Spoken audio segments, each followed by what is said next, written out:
Muy buenas tardes y buen comienzo del fin de semana. Rezamos hoy celebrando a los santos Andrés Quintaegón y Pablo Chon Hassan y algunos compañeros suyos martirizados por anunciar el Evangelio en Corea, allá a comienzos del siglo XIX. El pasaje que leemos está en el capítulo 8, en el comienzo del capítulo 8 del Evangelio según San Lucas. Jesús recorría las ciudades y los pueblos, predicando y anunciando la buena noticia del reino de Dios. Lo acompañaban los 12 y también algunas mujeres que habían sido curadas de malos espíritus y enfermedades. María, llamada Magdalena, de la que habían salido 7 demonios, Juana, esposa de Cusa, intendente de Herodes, Susana y muchas otras que los ayudaban con sus bienes. Palabra del Señor. Vuelve a aparecer una de las preocupaciones de Lucas en su Evangelio, que es destacar la apertura de Jesús a quienes quedaban fuera de la religión oficial. Contamos pobres, enfermos, pecadores, publicanos, y a esa lista hay que agregar a los niños y a las mujeres. Los maestros en tiempos de Jesús tenían discípulos adultos varones. Las mujeres y los niños eran considerados de alguna manera como de una segunda categoría, considerando que no eran capaces de entender varios errores allí mismo, ¿no? El pensar que por ser niños o mujeres no pueden entender las cosas de Dios, como si la fe se redujera a conocimientos intelectuales. Y el otro es de, aún creyendo eso, pensar que no se puede enseñar o transmitir el Evangelio.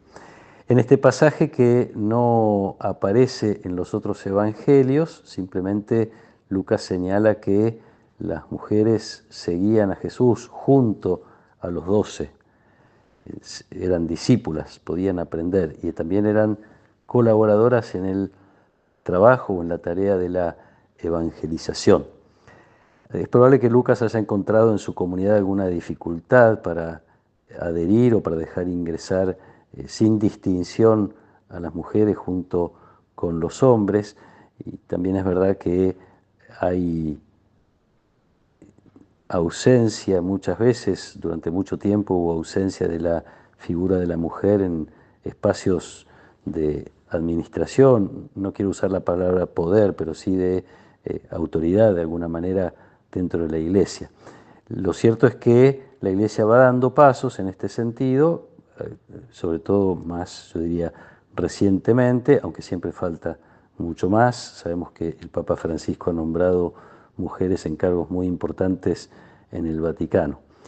Pero también es cierto que, al menos en nuestro país, la mayoría de las personas activas en las comunidades de fe son mujeres. Y no se puede olvidar el invalorable aporte que han hecho y hacen las mujeres en la transmisión del Evangelio en lo cotidiano y en lo concreto. Muchos han recibido o han podido conservar la fe gracias a sus mamás o a sus abuelas. Esto lo vemos todavía hasta el día de hoy.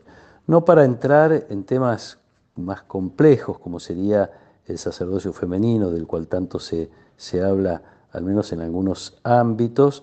El Papa ha llegado a decir no hace mucho que no se trata de simplemente ocupar los mismos lugares, sino de tener la misma dignidad en los espacios diferentes. Incluso la imagen que usa el Papa es muy significativa. Dice, la Virgen es mucho más importante que todos los discípulos y no es sacerdote, por decir de alguna manera. Independientemente, digo, para no entrar en esta discusión, sí me parece lindo poder celebrar esta realidad de la Iglesia y esta realidad del Evangelio. No hay ningún pasaje en todo el Evangelio donde se lo encuentre a Jesús, ni siquiera sugiriendo alguna distinción de dignidad. Cuando hay una discusión acerca de el repudio a la mujer o del divorcio, pone al varón y a la mujer en el mismo lugar, en las mismas condiciones, con los mismos derechos y las mismas obligaciones. En algunas parábolas hemos visto a Jesús usar un lenguaje dirigido más bien a varones y otro dirigido más bien a mujeres, respetando también la cultura y el modo de vivir de esa sociedad. Se me ocurre recordar algunos Jesús habla de un hombre que pierde una oveja y después habla de una mujer que pierde una moneda, habla de un hombre que siembra la semilla en el campo y habla de una mujer que mezcla la levadura en la masa, todas imágenes de la presencia del reino, transmitidas en el lenguaje en el que más fácil se puede entender. Jesús se dirige entonces por igual y pone en el mismo lugar. Creo que para reconocer esta cosa tan linda y tan original, hoy nos parece normal y lógico, pero hace 2000 años en Israel había que proponer semejante cambio, semejante modificación vinculada a la realidad del reino abierto a todos, como decía al principio. Esta es la gran preocupación de Lucas, tiene que ser también la nuestra. Vamos a darle gracias a Dios por aquellas mujeres que a lo largo de nuestro camino y de nuestra vida han sido quienes de algún modo nos han transmitido la fe. Pueden ser, como decía, mamás, abuelas, catequistas, personas de las distintas realidades de nuestra vida que han podido ser testigos del Evangelio. Darle gracias a Dios por las mujeres que hoy en la Iglesia, en todos los ámbitos y de distintas maneras, trabajan como discípulas y como colaboradoras en la tarea evangelizadora. Y darle gracias a Dios en concreto por las personas que en nuestra comunidad, mujeres que en nuestra comunidad son parte fundamental de la tarea evangelizadora. Le pedimos a Dios que las bendiga a todas ellas, que a nosotros nos dé la capacidad de agradecer esa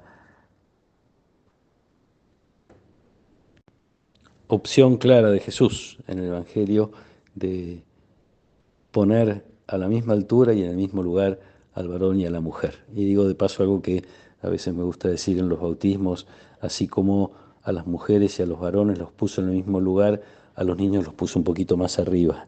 Dijo que eran los que son como niños son los dueños del reino. Pidamos reconocer a la luz de lo que compartíamos ayer también, la necesidad de la pobreza o de la pequeñez para recibir gratuitamente el reino de Dios.